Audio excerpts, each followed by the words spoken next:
அப்படியே அடுத்த எபிசோட்ல பார்த்தா இவ பாட்டு காட்டுக்குள்ள நீனான்னு கத்திட்டு போயிட்டு இருக்காள. எங்க ஏதோ சவுண்டு என்னடான்னு சொல்லிட்டு திரும்பி பார்த்தா ஒரு புலி அப்படியே அவன் மேல பாயுமா. செத்தண்டா அப்படின்னு சொல்லிட்டு நிக்க கரெக்டா அங்க ஹீரோ வந்துடுறான். வந்துட்டு இவளை பிடிச்சி தள்ளி விட்டு அந்த புளிய துப்பாக்கி எடுத்து சுட்டுறான். அவ்வளவுதான், அது செத்துருது. அப்படியே நீனாக்கு தண்ணி கொடுத்துட்டு அங்க இருந்து நடந்து வந்துட்டு இருக்காங்க. எப்படி நீங்க இங்க வந்தீங்கன்னு கேட்டா, இந்த கிளி பறந்து போச்சுல்ல, இது போய் கரெக்டா ஹீரோ கூட்டிட்டு வந்திருக்கு, அதனாலதான் கரெக்டா இங்க வந்திருக்கான். ரெண்டு பேரும் ஒரு இடத்துலதான் வந்து படுத்திருக்காங்க. அந்த தண்ணியை கொடுன்னு சொல்லிட்டு இவன் வந்து மேல ஊத்திட்டு இருக்கான். பார்த்தா அந்த புலி கீறிடுச்சு போல, பெரிய காயமா இருக்கு. இவன் பட்டக்க ஊத்தி கழுவிட்டு அப்படியே படுத்துறான். என் பக்கத்துல வராதன் வரை இருன்னு சொல்லியிருப்பான். பார்த்தா அப்படியே அவனுக்கு கனவுல ஏதோ வந்துட்டு இருக்கு. அப்படியே முழிச்சு பார்த்தா நீனா வந்து நெருப்பெல்லாம் கொளுத்தி வச்சிருக்கா. உங்க ட்ரெஸ் எல்லாம் காஞ்சிருச்சு, உங்களுக்கு இப்ப குளிர்ல இல்ல அப்படிங்கிற மாதிரி கேட்டுட்டு இருக்க. இவன் வந்துட்டு குளிர போக வைக்கிறதுக்கு வேற வழி இருக்கு தெரியுமா அப்படின்னு சொல்லிட்டு கிஸ் பண்ண சொல்றான். சரின்னு சொல்லிட்டு பண்ணி தொலைக்கிறேன்னு கிஸ் பண்ணிட்டு இவ சொல்லிட்டு இருக்கா, இது காதல் இல்லாட்டி இது வெறும் அசிங்கம் தான் தெரியுமா அப்படின்னு சொல்ல, அசிங்கமா அப்படின்னு சொல்லிட்டு பாத்துட்டு இருக்கான். ஆமா, காதல் இல்லைன்னா இது எதுவுமே இல்ல, வேஸ்ட் இதெல்லாம் அப்படிங்கிற மாதிரிலாம் ஹீரோயினி சொல்ல அவன் பாத்துட்டு இருக்கான். காதலா? அதெல்லாம் பொய். காதலே ஒரு வழிதான். அவனுக்கு வந்து காதல் மேல குடும்பத்து மேல எல்லாம் நம்பிக்கையே இல்ல. ஹீரோயினுக்கும் அது புரியுது. அவ வந்துட்டு பாத்துட்டு, ஓ நீங்க தனிமையிலே இருந்ததுனால இது எதுவுமே உங்களுக்கு தெரியல போல, நீங்க வேணா என்ன காதலிக்கிறதா நடிச்சு பாருங்களேன் அப்படின்னு சொல்லிட்டு கேட்க அவன் பாக்குறான் எப்படி அது அப்படின்னு சொல்லிட்டு. இப்ப நீனா கிளிய வந்து எப்படி இவங்க பத்திரமா பாத்துக்கிறான், அது மாதிரி என்னையும் நீங்க பாத்துக்கோங்களேன், ட்ரை பண்ணி பாருங்க அப்படிங்கிற மாதிரி அவன் சொல்லிட்டு இருக்க. அங்க வேற காட்டுக்குள்ள இருந்து ஏதோ சவுண்ட் கேட்கும். என்னடான்னு பார்த்தா இப்ப ஒரு புலிய அவன் கொன்னான அதோட குட்டி அங்கதான் இருக்கு. அதை ஹீரோயினி ஒண்ணு தூக்கிட்டு வந்துருவா. ஒண்ணுதான் இருந்திருக்கும் போல. இவன் வந்துட்டு கொண்டு போய் விடு அப்படின்னா, இல்ல தனியா வளர்ந்தா செத்து போயிரும்ல, நானே வச்சுக்கிறேனே அப்படின்னு சொல்லிட்டு கேட்க இவனும் பார்த்துட்டு சரி நீயே வச்சுக்கோ அப்படிங்கிற மாதிரி சொல்லிடுறான். அப்படியே விடிஞ்சிருது. இவனோட காவலாளிகளும் வந்துடுறாங்க. அவங்க அங்கேருந்து கிளம்பி அரண்மனைக்கு வந்துட்டாங்க. அடுத்த சீன்லயே பார்த்தா அரண்மனைக்கு வந்ததுக்கு அப்புறம் நம்ம ஹீரோ தான் வந்து கிரவுண்ட் பிரின்ஸ், இந்த நாட்டோட அரசனா ஆக போறவன். கூட வந்து இன்னும் 3 பேர் இருக்கிறாங்க. இவங்களுக்கு ஹீரோ மேல ஒரே பொறாம, இவனுக்கு போய் கிரவுண்ட் பிரின்ஸ் பட்டத்தை கொடுத்துட்டாங்களே அப்படின்னு சொல்லிட்டு. அதோட இவங்க எல்லாருமே ஒரு ஒரு அம்மாவுக்கு பிறந்தவங்களா. அப்படி அங்க ஹீரோயினியும் பார்த்துட்டு பேசிட்டு இருக்கப்பயே இவங்களுக்குள்ள சண்டை வந்துருது. இந்த 4 பேரும் சண்டை போட ஆரம்பிச்சுக்கிட்டு இருக்காங்க. நீ பெரியாளா, நான் பெரியாளா, உனக்கு வந்து கிரவுண்ட் பிரின்ஸ் பட்டத்தை கொடுத்தா நீ என்ன அரசனா அப்படின்னு சொல்லிட்டு சண்டை போட்டுட்டு இருக்க. குறுக்கேல ஹீரோயினி வந்துட்டு சத்தம் போடுறா, என்னடா அது வந்தது வராதமா எல்லாரும் சண்டை போட்டுட்டு இருக்கீங்க அப்படின்னு சொல்லிட்டு சத்தம் போட அவங்களே அப்படியே அமைதியாகிறாங்க. பாக்குறாங்க ஹீரோயினி என்னடா சத்தம் போறான்னு சொல்லிட்டு. அப்பதான் அவளுக்கு புரியுது, ஐயோ அவசரப்பட்டு கத்திட்டோமோன்னு சொல்லிட்டு அங்க அடுத்த சீன்ல சோகமா உட்காந்துருக்கா. இப்படிலாம் பேசிட்டோமே அப்படின்னு சொல்லிட்டு உட்காந்துருக்கா. அங்க ஒரு பணிப்பெண் வந்து சொல்றா, இது மாதிரி நீங்க இன்னைக்கு பிரின்ஸ் கூட தான் உங்க ரூமை ஷேர் பண்ணிக்க போறீங்க அப்படின்னு சொல்லிட்டு. என்னன்னா பார்த்தா ஹீரோ கூட ஒரே பெட் தான் போட்டு வச்சிருக்காங்க. ஐயோ அவங்க கூட ஒரே பெட்ல படுக்கிறதா அப்படின்னு சொல்லிட்டு பார்த்துட்டு இருக்கா. அந்த நேரம் ஹீரோ உள்ள வந்துருவானா, அங்கிட்டு கிளி படுத்திருக்கு, இங்கிட்டு புலி படுத்திருக்கு, இவங்க 2 பேரும் நடுப்புற படுத்திருக்காங்க. நம்ம ஹீரோயின் வந்துட்டு சொல்றா, உங்க தம்பி முன்னாடி நான் இப்படிலாம் பேசிருக்க கூடாது உங்களன்னு சொல்றப்ப, அதெல்லாம் இல்ல, அவங்க எல்லாம் என்ன கண்டுக்க மாட்டாங்க, அதை பத்தி எல்லாம் நீ எதுவும் நினைக்காது அப்படிங்கிற மாதிரிலாம் சொல்றானா. அதோட இவ வந்து கேக்குறா, நீங்க வந்து இந்த அரண்மனையில வளரலையா, தனியாவே தான் இருந்தீங்களா அப்படின்னு சொல்லிட்டு. ஆமா, இவன் அப்படிதான் தனியா தான் வளர்ந்துருப்பான், அதனாலதான் உங்களுக்கு எதுவுமே தெரிய மாட்டேங்குது, குடும்பம்னா என்ன அன்புன்னா என்னன்னு தெரியல அப்படிங்கிற மாதிரிலாம் சொல்ல இவன் அப்படியே பார்த்துட்டு இருக்கான், என்னதான் சொல்றேன்னு சொல்லிட்டு. கவலைப்படாதீங்க, எல்லாத்தையுமே நீங்க போக போக கத்துப்பீங்க அப்படிங்கிற மாதிரிலாம் இவ சொல்லிட்டு அப்படியே படுத்து தூங்கிடுறா. விடிஞ்சா 2 பேரும் நல்லா தூங்கிட்டு இருக்காங்க. ஹீரோவா அவளை டைட்டா கட்டி பிடிச்சிட்டு இருக்கான், இவ பிடிச்சி தள்ளி விட்டுட்டு இருக்கா. அடுத்த சீன்லயே பார்த்தா அரசர் வந்து பேசுறதுதான் காட்டுறாங்க. அவர் யாருன்னு காட்டல, பேசுறது மட்டும் தான் கேக்குது. அவருக்கு முன்னாடி இந்த 4 பிரின்ஸும் உட்காந்துருக்காங்க. அவர் சொல்றாரு, நான் ஒரு முடிவு எடுத்திருக்கேன், இனிமே ஹீரோ வந்து கிரவுண்ட் பிரின்ஸ் கிடையாது. இந்த 4 பேர்ல யார் அந்த ஃபோர்ட்னா, அதான் நம்ம நினாவோட நாட்டை யார் கைப்பற்றுறாங்களோ அவங்க தான் இந்த நாட்டுக்கு அரசராக போறாங்க அப்படிங்கிற மாதிரி சொல்லிடுறாங்க. அவ்வளவுதான், இவங்களுக்கெல்லாம் சந்தோஷம். அப்ப ஹீரோ வரமாட்டான்டா, நம்ம வந்து அந்த ஹீரோயினியை கரெக்ட் பண்ணிட்டா போதும், நம்ம தான் இந்த நாட்டுக்கு அரசராகும் அப்படின்னு சொல்லிட்டு இவங்க பிளான் போட்டுட்டு இருக்க. அப்படியே இங்க ஃபோர்ட்னாவை கட்டுறாங்க. இங்க என்னாச்சுன்னே தெரியலங்க, அந்த குட்டி தம்பி தானே கிரவுன் பிரின்ஸா இருந்தான், இப்ப நம்ம ஹீரோவை அரசனை மாத்திட்டாங்க. அப்படியே இந்த எபிசோட் முடியுது. அடுத்த எபிசோட்ல பார்த்தா நம்ம ஹீரோயின்ட்ட வந்து இந்த ஹீரோ சொல்லிடுறான், இது மாதிரிலாம் நடந்துச்சு, அரசர் இப்படி உத்தரவு போட்டிருக்காங்கன்னு சொல்லிட்டு. இவளுக்கா சரி கோவம், எவ்வளவு தைரியம் தான் என்கிட்ட கேட்காம இப்படிலாம் பண்ணுவாங்க, இந்த 4 பேர்ல நான் யாரை வேணா கட்டிக்கலாம் சொல்லிக்கிட்டு இருக்காங்களா அப்படின்னு சொல்லிட்டு பட்டுக்கு சுத்திட்டு இருக்க. அந்த நேரம் பார்த்து அந்த 4 பிரின்ஸ்ல ஒருத்தரோட ஆளுங்கெல்லாம் வந்துட்டு ஹீரோயினியை கூட்டிட்டு போறாங்க அவனோட பேலஸ்க்கு. அந்த பிரின்ஸ் பெரியவர் அவன் வந்துட்டு சொல்றான், நீங்க என் பேலஸ் வந்து எங்க வேணா சுத்தி பார்க்கலாம், எங்க வேணா போயிட்டு வாங்க அப்படிங்கிற மாதிரிலாம் சொல்லிட்டு இருக்க. இல்லைங்க, நான் வந்து திருப்பி அங்கேயே போறேன் ஹீரோ கிட்டயே, அங்க என்னோட பெட்ஸ் எல்லாம் இருக்கு, நான் அதை பார்த்துக்கணும் அப்படின்னு சொன்னா, அதெல்லாம் முடியாது, உனக்காக ஒரு சூப்பரான ரூம் இருக்கு போன்னு சொல்லிட்டு அடைச்சி வச்சிடுறான் அந்த பயப்பட்டுக்கு. நைட்டு முழுக்க அவ அங்கேயே தான் கிடக்குறா. என்னடா இவன் இப்பெல்லாம் பண்ணிட்டு இருக்கான், ஏன்னா இவன் வந்து இவனை கட்டிக்கணுமா, இவன் தான் அந்த நாட்டோட அரசனாகணும்னு சொல்லிட்டு இப்படிலாம் அந்த பையன் பண்ணிட்டு இருக்கானா. அப்போ ஒருத்தன் சாப்பாடு கொடுக்க உள்ளே வருவான் ஒரு காவலாளி, அவனை அடிச்சு போட்டு அவன் ட்ரெஸ்ஸை போட்டுட்டு ஹீரோயினி ஓடி போயிடுறா. இந்த யோரா எல்லா பக்கமும் தேடிட்டு இருக்கான் ஹீரோயினி எங்க போனான்னு சொல்லிட்டு. கரெக்டா இவ ஜன்னல் வெளியில வெளில குதிக்கிறப்ப இன்னொரு பிரின்ஸ் வந்துடுறான், பிடோத் இவன் பேரு. இவன் வந்துட்டு வாங்க வாங்க என் பேலஸ்க்கு வாங்க, நம்ம வந்து தெளிவா பேசலாம்னு சொல்லிட்டு இவன் பிடிச்சி இழுத்துக்கிட்டு இருக்கான். என்னடா நீங்க இப்படி பண்ணிட்டு இருக்கீங்க அப்படின்னு சொல்ல கரெக்டா அந்த யோர் வந்துடுறான். டே, என்னோட பேலஸ்க்கு வந்து என்னடா பண்ற, அவளை நான் தானே வச்சிருக்கேன், நான் தான் கூட்டிட்டு போவேன், அவளை பிடிங்கடா அப்படின்னு சொல்லிட்டு, எவ்வளவு தைரியம் தான் நீ ஓடி போயிருப்ப, பிடிச்சி காலை வெட்டுங்கடான்னு சொல்லிட்டு காலை வெட்ட போறாங்க. கரெக்டா அங்க ஹீரோ வந்து அவங்கள அடிச்சுட்டு ஹீரோயினியை காப்பாத்திடுறான். காப்பாத்திட்டு இங்க பாருங்கடா, ஹீரோயினி வந்து எனக்கு தான் சொந்தமானவ அப்படின்னு சொல்லிட்டு அவன் நெஞ்சில ஒரு காயம் வந்துச்சு தெரியுமா. இந்த பையன் தானே கத்தி வச்சு கோடு போட்டான், அந்த தழும்பு இப்படி திறந்து கட்டிட்டு இருக்கான். இவ கத்திட்டு இருக்கா என்னடா பண்றேன்னு சொல்லிட்டு. பாத்தீங்களா, இதை போட்டது நான் தான், இவன் இனிமே எனக்கு தான் சொந்தம் அப்படின்னு சொல்லிட்டு கூட்டி போயிடுறான். மறுநாள் சமக்கவும் ஹீரோயினிக்கு எவ்வளவு தைரியம் தான் அவங்க முன்னாடி அப்படி காட்டியிருப்பேன்னு சொல்லிட்டு இவன் சொல்லிட்டு இருக்கான், கொஞ்சம் தானே காட்டினேன் அப்படின்னு சொல்லிட்டு இருக்கான். சரி போனா போதுன்னு ஹீரோயினியே விட்டுடுறா. இவன் வந்து பக்கத்துலயே உட்காந்துருக்கான், ஹீரோயினியை கட்டி பிடிச்சிட்டே உட்காந்துருக்கான். என்னடா ஆச்சு இவனுக்கு அப்படின்னா, இவனுக்கு பிடிச்சிருச்சு போல ஹீரோயினிய, பிடிச்சிட்டே உட்காந்துருக்கான் அவளை. சரின்னு சொல்லிட்டு இவன் எந்திரிச்சு வெளில வந்து வாக்கிங்க்கு வந்திருப்பா. அப்ப பார்த்தா அந்த ஃபோர்த்தா ஒரு பிரின்ஸ் இருந்தானா, அவன் பேரு டோட். அவன் வந்துட்டு ஹீரோவை பத்தி தப்பு தப்பா சொல்லிட்டு இருக்கான். நீ வந்து யார வேணா கல்யாணம் பண்ணிக்கோ, அந்த ஹீரோ பையில மட்டும் கல்யாணமே பண்ணாத, அவன் ஒரு பைத்தியம், ஒரு சைக்கோ அப்படி இப்படின்னு என்னமோ சொல்லிட்டு இருக்கான். ஹீரோயினி அதெல்லாம் கண்டுக்கவே இல்லை. நீ என்ன வேணா சொல்லுன்னு சொல்லிட்டு அடுத்து ஹீரோட்ட தான் வந்து கேட்கறா, உன்னை பத்தி எனக்கு கொஞ்சம் சொல்ல, நீ சின்ன பிள்ளையில எப்படி வளர்ந்த அப்படின்னு சொல்லிட்டு. அப்பதான் இவன் வந்து இவனோட கதையை பத்தி சொல்ல ஆரம்பிப்பான். அடுத்த சீன்லயே ஹீரோ வந்து எங்க இருந்தான்னு சொல்லிட்டு கூட்டு போய் காட்டுறான். பார்த்தா ஒரு பாலடைஞ்ச சர்ச். வந்து பாக்குறான், என்ன இப்படி இருக்கு அப்படின்னு சொல்றப்ப அப்பதான் அவன் சொல்ல ஆரம்பிக்கிறான். என்னன்னா, இவங்க அம்மா ஒரு கன்னியாஸ்திரியா, அரசர் கூட தப்பான முறையில பிறந்த பையன் தான் இவனா. அதுக்கப்புறம் இந்த இடத்தோட ஃபாதர் என்ன பண்ணிருக்காரு, இவனை வந்து யாருக்குமே தெரியாம சர்ச்சுக்குள்ளேயே வச்சு வளர்த்துருக்காரு. அவருக்கு வந்து இந்த கன்னியாஸ்திரி மேல ஒரு ஆசையா, அதனால இவனை சில நேரத்துக்கு தான் பையனா பாப்பாரு, சில நேரத்துக்கு கொடுமைப்படுத்துவாரு. சாப்பாடு கொடுக்காம நீ கடவுள்கிட்ட மன்னிப்பு கேட்கணும், நீ தப்பான முறையில பிறந்தவன்னு சொல்லிட்டு இவனை கஷ்டப்படுத்தியே வளர்த்துருக்காரு சின்ன பிள்ளை முழுக்க. இவனுக்கு அதனாலயே இந்த கடவுள் மேல நம்பிக்கை போயிடுச்சு, குடும்பம் காதல் இது எல்லாத்துலயுமே நம்பிக்கை போயிடுச்சு. இப்படியே வாழ்க்கை போயிட்டு இருந்திருக்கு. அப்போ ஒரு நாள் வந்து சர்ச்சுக்கு வந்தவங்க இந்த பையனை பார்த்துட்டாங்க. இது போய் அரசர்கிட்ட சொன்னோன்னே அவங்க வந்து இந்த பையல கூட்டிட்டு போக ஆரம்பிச்சுட்டாங்களாம். உடனே அந்த ஃபாதருக்கு ஒரே கோவம், என்னை விட்டு போகாத மகனே போகாதன்னு சொல்லிட்டு இந்த சர்ச் மேல இருந்து கீழே விழுந்து செத்தே போயிட்டாராம். இதெல்லாம் கேக்குறப்ப ஹீரோயினிக்கு அழுகையா வரும், நீ இவ்வளவு கஷ்டப்பட்டியா அப்படின்னு சொல்லிட்டு. ஹீரோக்கு அதெல்லாம் பார்த்து ஒண்ணுமே இல்ல, நீ என்ன இதெல்லாம் ஒரு பெரிய விஷயமா நினைச்சிட்டு இருக்க, இதை நினைச்சுலாம் எனக்கு கவலையே இல்லை, எனக்கு எமோஷன்ஸே இல்லை, கவலையே இல்லை, சோகமும் இல்லை அப்படிங்கிற மாதிரி சொல்றான்.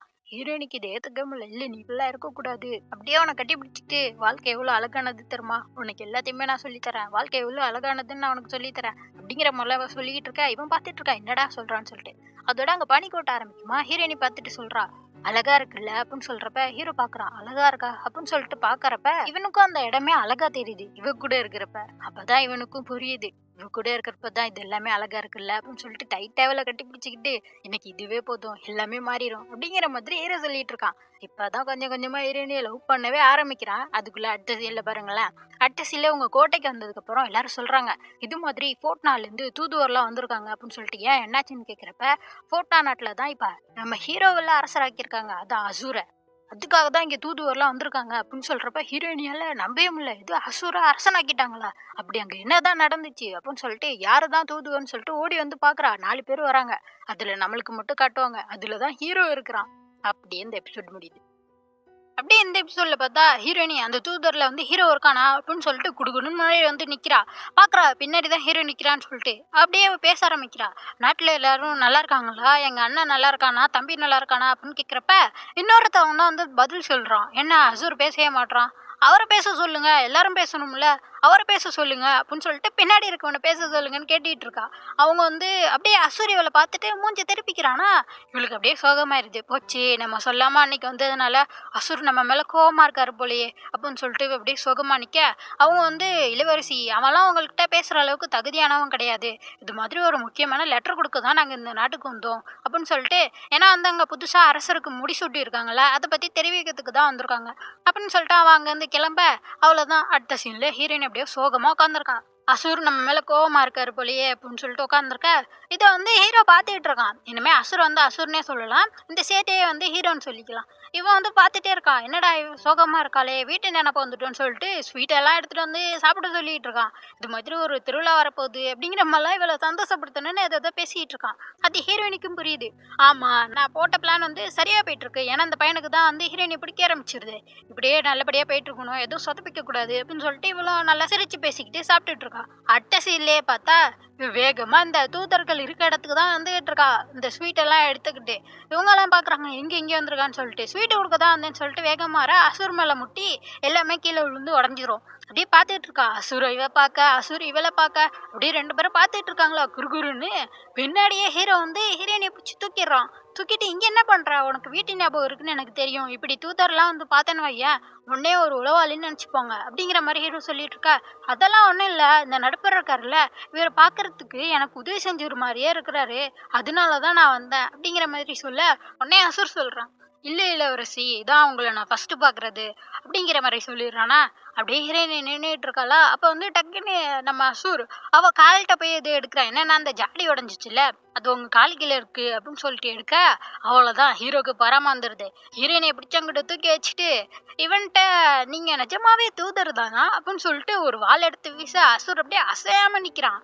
இன்னொரு தடவை நீ அவளை தொட்ட உன்னை நான் கொன்னுருவேன் அப்படிங்கிற மாதிரி சொல்லிட்டு ரொம்ப ஸ்ட்ராங்கா இருக்க மாதிரி தெரியுது. திருவிழால ஒரு போட்டி நடக்கும், அதுலயே நீங்க கலந்துக்கிறீங்க என்ன அப்படிங்கிற மாதிரி சொல்லிட்டு போயிடுறான்.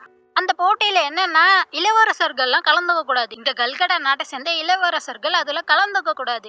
அவங்களுக்கு பதிலா அவங்களுக்கு கீழே வேலை பார்க்குற சேவகர்கள் யாரையாச்சும் அந்த போட்டியில கலந்துக்க வைக்கலாம். அப்படி அந்த சேவகர்கள் ஜெயிச்சாங்கன்னா அந்த இளவரசருக்கு என்ன ஆசையோ அதை வந்து இந்த அரசர் வந்து நிறைவேற்றி வைப்பாரு. அதை பத்தி அந்த பிடோ தான் வந்து ஹீரோயின்ட்ட சொல்லியிருப்பான்.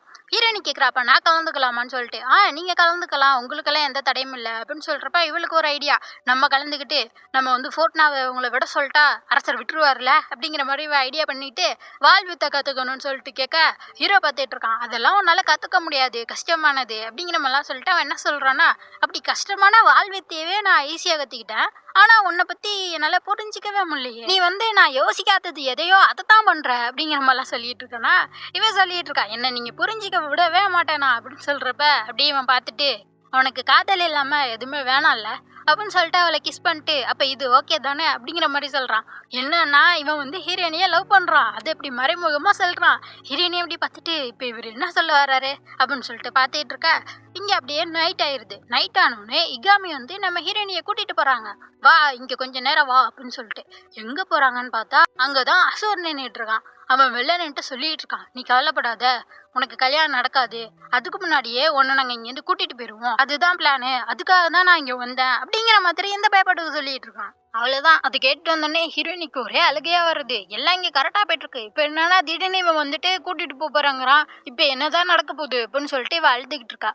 அப்படியே அடுத்த எபிசோட்ல பார்த்தா, அப்படியே இந்த எபிசோட்ல பார்த்தா நம்ம ஹீரோயினியா அப்படியே சோகமா நம்ம அசுர் சொன்னதையே நினைச்சுக்கிட்டே உட்காந்துருக்கா.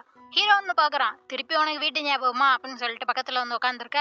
அப்படியே வந்து இவள்கிட்ட கேக்குறா, இது மாதிரி நான் உங்களை ஃபோர்ட்னாவை தாக்க வேணான்னு சொன்னா நீங்க ஃபோர்ட்னாவை விட்டுருவீங்களா அப்படின்னு சொல்லிட்டு கேட்க, அவன் கேட்கறான் என்னது அப்படின்னு சொல்றப்ப இல்ல ஒன்றும் இல்லை அப்படின்னு சொல்லிட்டு ஹீரோயினி சொல்றாளா. அப்புறம் தான் ஹீரோ சொல்றான், நீ நினைக்கிற மாதிரி இங்க எதுவுமே நடக்காது, உன்னோட விருப்பத்தை பத்தி யாருமே இங்க நினைக்கல, உன்னை யாரு கல்யாணம் பண்ணிக்கிறாங்களோ அவங்க தான் இந்த நாட்டோட ராஜாவாக்க போறாங்க, அதே மாதிரி ஃபோர்ட்னா மேல தாக்குதல் நடத்துறதுக்கு எப்பயோ அவங்க வந்து முடிவு எடுத்துட்டாங்க அப்படிங்கிற மாதிரி சொல்றான். அவ்வளவுதான். இது கேட்டோன்னே இவளுக்கு செம்ம கவலையாயிருது, நம்ம இவ்வளோ பண்ணிருக்கிறோம், எதுவுமே நம்மளால மாத்த முடியாதா, ஏன் என் வாழ்க்கை இப்படி இருக்கு அப்படின்னு சொல்லிட்டு அவ அதை நினைச்சாளுக. அப்புறம் ஹீரோயினையே மனசு தேத்திக்கிட்டு, இது வந்து கிங்கோட ஆர்டர் தானே, நம்ம கிங்கு கிட்ட தான் போய் பேசணும், தைரியமா இருப்போம் அப்படிங்கிற மாதிரி இவ வந்து ரெடியா இருக்கா. அப்படியே இங்க மறுநாள் காட்டுறாங்க. மறுநாள் பார்த்தா அந்த திருவிழான்னு சொன்னாங்கல்ல, ஒரு போட்டி கூட்டம் நடக்குமே, அந்த நாள் தான் இன்னைக்கு. எல்லாரும் அந்த போட்டி நடக்கிற இடத்துக்கு வந்திருக்காங்க. அங்க நம்ம ஹீரோயினி வரா, தேவதை மாதிரி வரா, எல்லாருமே பாக்குறாங்க இவ்வளவு அழகா இருக்காள் அப்படின்னு சொல்லிட்டு. வந்துட்டு அவ வந்து அரசர்ட்ட என்ன சொல்றான்னா, என்ன வந்து கல்யாணம் பண்ணிக்கிறவங்க தான் இந்த நாட்டோட அரசராக போறாங்கன்னு சொல்லிட்டு நீங்க ஒரு கட்டளை அறிவிச்சிருக்கீங்க, அதே மாதிரி அது அளவுக்கு எனக்கும் நீங்க ரிவார்டு கொடுக்கணும்ல, ஏன்னா இவ்வளோ வச்சுதானே எல்லாம் நடக்குது, எனக்காக ஒரு ரிவார்டு கொடுக்கணுமா இல்லையா அப்படின்னு சொல்லிட்டு கேட்க, சரி உனக்கு என்ன வேணும் அப்படின்னு சொல்லிட்டு இன்ன வரைக்கும் அரசர் காட்டுல உள்ளதா இருப்பாங்க. அப்பதான் இவ சொல்றா, ஃபோர்ட்னாவை என்டிஏ கொடுத்துருங்க அப்படிங்கிற மாதிரி. அவ்வளவுதான் அரசர் திருச்சிக்கிட்டு வெளில வராங்க. யாருன்னு பார்த்தா அங்க வரது ஒரு பொண்ணு. ஆனா இவங்க யாரும் அவங்களோட குயின்னு கூப்பிட மாட்டாங்க, கிங்குன்னு தான் கூப்பிடுறாங்க. அந்த அளவுக்கு இருந்திருப்பாங்க போல. இவ பாக்குறா பொண்ணா அப்படின்னு சொல்லிட்டு அவங்க சிரிச்சிட்டு வந்து சொல்றாங்க, ஓ உனக்கு போட்டோனா வேணுமா, சரி சரி அதை பத்திலாம் அப்புறம் பேசலாம், வந்து இங்க உட்காரு, என் கூட சேர்ந்து நடக்க போற போட்டியை பாரு அப்படின்னு சொல்லிட்டு கூப்பிடுறாங்க. இது எல்லாத்தையும் பார்த்துட்டு இருக்க அசுர் பாக்குறான். இவன் என்ன போட்டோனா வேணும்னு கேட்டுட்டு இருக்கான்னு சொல்லிட்டு இவன் என்ன பிளான் போட்டுட்டு இங்க வந்திருக்கான்னு இப்பதான் காட்டுறாங்க. இது மாதிரி அசுர் வந்து அந்த அரசர்கிட்ட சொல்லியிருக்கான், நம்ம வந்து பிரின்சஸை திருப்பி நம்ம நாட்டுக்கு கூட்டிட்டு வந்துடலான்னு சொல்லிட்டு. ஏன்னா அவ வந்து நட்சத்திர கடவுளால அனுப்பப்பட்ட தூதர் தானே இந்த நாட்டுல வந்து சொல்லிக்கிறாங்க. அப்படிப்பட்டவங்களை வந்து கல்யாணம் பண்ணியே கொடுக்க கூடாது, ஏதோ ஒரு ரீசனுக்காக இப்படி பண்ணிட்டாங்க, அதனால அவளை நான் திருப்பி கூட்டிட்டு வந்துடுறேன், அந்த கல்கடா நாட்டுல இருந்து ஃபோர்ட்னாவை நான் காப்பாத்துறேன், அதனால இந்த ஒரு வருஷத்துக்கு மட்டும் என்ன அரசராக்குங்க அப்படிங்கிற மாதிரி சொல்லியிருக்கான். அவரும் அதுக்கு ஓகே சொல்றாரு. அப்படி இப்படி உன்னால பணம் இல்லைன்னா நீ தான் இறந்து போகணும் அப்படிங்கிற மாதிரியே சொல்லியிருப்பாரு. சரின்னா அதுக்கு எல்லாத்துக்குமே ஒத்துக்கிட்டு தான் இவன் வந்து அரசராயிட்டு இங்க நம்ம ஹீரோயினியை காப்பாத்துறதுக்காக வந்திருக்கான். அதெல்லாம் யோசிச்சு பாக்குறானா அப்படி இங்க கட்டுறாங்க. போட்டி ஆரம்பிக்க போகுது. அப்படியே இங்க யோர கட்டுறாங்க பிரின்ஸ். இவன் வந்து ஒரு ஜெயில இருந்து ஒரு கைதியை கூட்டிட்டு வர சொல்லியிருப்பான் இந்த போட்டியில ஜெயிக்கணும்னு சொல்லிட்டு. பார்த்தா வேற ஒருத்தனா மாத்தி கூட்டிட்டு வந்துட்டாங்களாம். இவன் ஒரு சைக்கோ, ஒரு ஊரே அழிச்சவன், என்னடா இவனை கூட்டிட்டு வந்திருக்கீங்க, இவனை வந்து போட்டியில விடாதீங்கடா அப்படின்னு சொல்றப்ப கூட இருக்க காவலாளி எல்லாம் சொல்றாங்க, பிரின்ஸ் நம்மளுக்கு ஒரு வழி இல்ல, இவன் வந்துட்டான், இவனே நம்ம போட்டியில இறக்கி விடலாம் அப்படிங்கிற மாதிரி சொல்றாங்க. அவனா உள்ள வந்துட்டு தோத்து போயிட்டா விட்டுறணும் தானே, தோத்து போனவங்களையும் போட்டு கொண்டுகிட்டு இருக்கான். ஹீரோயினி பாக்குறா, என்னங்க இவன் இப்பெல்லாம் பண்ணிட்டு இருக்கான் அப்படின்னு சொல்றப்ப, இதெல்லாம் நாங்க ஆதரிக்கல தான், ஆனாலும் இது எங்களால தடுக்க முடியாது அப்படிங்கிற மாதிரி சொல்லிட்டு அந்த அம்மா அங்கேயே உட்காந்துருக்கு. ஹீரோயினியால இதை பொறுத்துக்கவே முடியல, அவன் கொன்னுருவான் போல இன்னொருத்தரையும் சரி சொல்லிட்டு இவ பாட்டுக்கு கிரவுண்டுக்குள்ள இறங்கிடுறா. இறங்கிட்டு சீக்கிரம் அடிபட்டவரை தூக்கிட்டு போங்க அப்படின்னு சொல்றப்ப இந்த சைக்கோ பைய ஹீரோயினியை துறதுறான். பார்த்தா இந்த பயல்கிட்ட யாரோ சொல்லிதான் அமைச்சிருக்காங்க, இந்த பிரின்சஸ கொல்றதான் உன்னோட வேலையே அப்படின்னு சொல்லிட்டு. கரெக்டா இவளை கிரவுண்டுக்குள்ள வந்துட்டாளா, அவ்வளவுதான் இவளையே சுத்தி சுத்தி அவன் துரத்த கரெக்டா அங்க அசுர் வந்து இறங்கிடுறான். ஏன்னா அவனும் இந்த போட்டியில கலந்துருக்கான்னு. அவன் வந்துட்டு இவனை தடுக்கலான்னு பாக்குறப்ப இவன் எவ்வளவு அடிச்சாலும் அவனுக்கு எதுவுமே ஆக மாட்டேது. நல்லா மாடு மாதிரி நம்ம ஹீரோயினியை கொல்றதுக்கே துரத்திக்கிட்டு இருக்கான். அப்படியே இந்த பக்கம் காட்டுறாங்க. இந்த பக்கம் பார்த்தா நம்ம ஹீரோ இருக்கான்னு அவன்கிட்ட வந்து சொல்லிடுறாங்க, இது மாதிரி பிரின்சஸ் அதுக்குள்ள மாட்டிக்கிட்டாங்க அப்படின்னு சொல்லிட்டு. இவன் அங்க இருந்து கிளம்பி வரான். இங்க கட்டுறாங்க என்னடா பண்றதுன்னு பாத்துட்டு இருக்கப்ப கரெக்டா அங்க ஹீரோ வந்துட்டு கன் எடுத்துட்டு வந்து அந்த பையில சுட்டு அந்த சைக்கோவை கொண்டுட்டான். சும்மா சொன்னாங்க ஹீரோ ஊர்ல தோக்கவே மாட்டான்னு சொல்லிட்டு. அவ்வளவுதான் அசுர் வந்துட்டு ஹீரோயின்ட்ட போய், நீங்க ஓகே தானே, நல்லா இருக்கீங்களா அப்படின்னு சொல்லிட்டு கையை பிடிக்க வரான். இவனும் அவளையே பார்த்துக்கிட்டு கையை பிடிக்க போக அவ்வளவுதான் ஹீரோக்கு வந்து பொறாம வந்துருச்சு. டக்குன்னு அவன் கிட்ட போயிட்டு, அவளை தொட்ட நான் உன்னை கொன்னுருவேன்டா அப்படிங்கிற மாதிரி பிடிச்சி தள்ளி விட அவ்வளவுதான் அங்க அரசர் வந்துட்டாங்க. ரூல்ஸ் இருக்குல்ல, பிரின்ஸ் வந்து உள்ள இறங்கக்கூடாது மைதானத்துக்குள்ளன்னு சொல்லிட்டு இவன் தான் ரூல்ஸை மீறிட்டானே, அதனால ஹீரோக்கு என்ன தண்டனை கொடுக்குறாங்கன்னா, வீட்டு சிறையில 1 மாசத்துக்கு நீ இருக்கணும் அப்படிங்கிற மாதிரி தண்டனை கொடுத்துடுறாங்க. இது எல்லாத்தையுமே பிடோ உட்காந்து பார்த்துட்டு இருப்பான். ஓ கதை அப்படி போகுதா அப்படின்னு சொல்லிட்டு அடுத்த சீன்ல பார்த்தா ஹீரோனி சோகமா இருப்பலா, பிடோ தான் வந்து கூப்பிடுறான். வாங்களே ரொம்ப சோகமா இருக்கீங்க போல, கல்கடாவை சுத்தி கட்டுறேன், கூட உங்களுக்கு பிடிச்சவங்களெல்லாம் வர சொல்றேன் அப்படின்னு சொல்லிட்டு இவன் நாட்டோட தூதுவர்ஸ் எல்லாம் வர சொல்லியிருக்கா. அதுல வந்து அசுர் இருக்கானா, இப்ப பாக்குறா இவன் என்ன பிளான் போடுறான் அப்படின்னு சொல்லிட்டு. ஆளுக்கு ஒரு வண்டியில போயிட்டு இருப்பாங்க. போயிட்டு இருக்கப்ப பாதி வழியிலே அவன் சொல்றான், உங்களுக்கு வந்து அந்த பையனை பிடிச்சிருக்கு தானே, கருப்பு முடி கோல்டன் கண்ணு அப்படின்னு சொல்லிட்டு கேட்க, சாச்சா அப்படிலாம் கிடையாது அப்படின்னு சொல்றப்ப, இல்லையே அப்படி தெரியலையே, நீங்க பாத்துக்கிறது பேசிக்கிறதெல்லாம் பார்த்தா ஒரு பிரின்சஸ் காவலாளியை லவ் பண்ற மாதிரி இருக்கே அப்படின்னு சொல்லிட்டு வண்டியை நிறுத்த சொல்லிட்டு ஹீரோயினை இறக்கி விட்டுட்டு அந்த தூதர் குரூப்ல இருந்து அசுரையும் இறக்க சொல்லிட்டு இந்த 2 வண்டியும் எடுத்துட்டு போயிடுறாங்க. இவன் வந்து பாக்குறா, இந்த பிடோத் வந்து நீனும் நானும் லவ் பண்றோம்னு நினைச்சுக்கிட்டு இருக்கோம், அதனாலதான் இப்படிலாம் பண்ணிட்டு இருக்கான் அவன் அப்படின்னு சொல்றப்ப, சரி சொல்லிட்டு ஹீரோ வந்து இவ்வளவு நாள் பார்க்காத ஒரு லவர்கிட்ட பேசுற மாதிரிலாம் அவன் பேசல. அவன் வந்து இப்படி நடந்துக்காத அப்படி நடந்துக்காத, இங்க இது மாதிரி இருக்கும், அந்த பிரச்சனை இருக்கும், இகாம எப்போதும் கூடயே வச்சுக்கோ அப்படிங்கிற மாதிரி ஒரே ரூல்ஸா சொல்லிட்டு இருக்க. சே ஒரு லவர்கிட்ட பேசுற மாதிரியே அவன் பேசுறான் அப்படின்னு சொல்லிட்டு கொடுன்னு ஓட ஆரம்பிச்சிடறான். முடிஞ்சா என்ன பிடி பார்ப்போம் அப்படின்னு சொல்லிட்டு இவனை அப்படியே துரத்திட்டே ஓட 2 பேரும் ஓடிக்கிட்டு இருக்காங்க. ஓடிட்டு வந்து ஒரு பாலத்துக்குள்ளே ஹீரோயினி நின்று யோசிச்சுட்டு இருக்கா. இதான் வந்து அசுரை நான் பாக்குற கடைசி நாள் இல்ல அப்படின்னு சொல்லிட்டு நின்றுட்டு இருக்க. அங்க அசுரம் வந்துடுறானா, இவ வந்துட்டு அழுதுட்டே சொல்ல ஆரம்பிக்கிறா, நான் தான் வந்துட்டேன்னா எதுக்கு நீ திருப்பி வந்த, எல்லாம் நல்லபடியா போயிட்டு இருக்கு, திருப்பி வந்து என்ன கூட்டு போறேன்னு சொல்லிட்டு இருக்க, நீ என்ன முட்டாளா, நான் இங்க இருந்து போட்டோவை பாத்துக்கிறேன்னு சொல்றேன்ன அப்படிங்கிற மாதிரிலாம் சொல்லிட்டு அழுக. அவன் சொல்றான், இல்ல இல்ல நான் எல்லாத்தையுமே பாத்துக்கிறேன், உனக்கு கூட்டிட்டு போறேன்னு சொல்லிட்டு கிஸ் பண்ண வரப்ப பிடிச்சி தள்ளி விட்டுறா. இல்ல நீ எதுவுமே பண்ண வேணாம், நீ என் மூஞ்சி முன்னாடியே வராத, நீ என்ன பார்க்க வந்திருக்கவே கூடாது அப்படிங்கிற மாதிரி சொல்லிட்டு அங்க இருந்து ஓடிடுறா. அதுக்கு அட்டசிலே பார்த்தா அந்த டோடு இருக்கானே அவன் வந்துட்டு ஏதோ உருவாக்கிட்டு இருக்கான் மருந்து மாதிரி.